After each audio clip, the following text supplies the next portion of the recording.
আমাদেরকে অবহেলা করে, ইগনোর করে, দূরে সরিয়ে দেয়, তখন আমরা মানতে পারি না, দূরে যেতেও পারি না, বারবার তাদের কাছেই চলে আসি, তাদের সঙ্গে থাকতে চাই, তাদের মনের কোঠায় সেই জায়গাটা আবার করতে চাই। মনে করি যে কিভাবে আবার তার কাছে প্রিয় মানুষ হব, কিভাবে সে আবার আগের মতো আমাকে আগলে রাখবে, যত্নে রাখবে।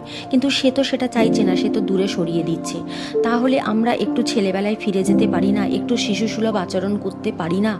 একটু ছেলেবেলার কথা মনে করে দেখা যাক না। আমরা যখন ছোট থাকি, যখন আমাদের বুঝ জ্ঞান কম থাকে, যখন আমরা হয়তো তেমনভাবে কিছু বুঝি না, তখন আমাদেরকে যারা ভালোবাসে, আদর করে, যত্ন করে, আমরা ছুটে তাদের কাছেই যাই, তাদের কাছে থাকি। যারা একটু বকাঝকা করে, অযত্ন করে, তাদের থেকে ভয় পাই, তাদের কাছে যেতে চাই না।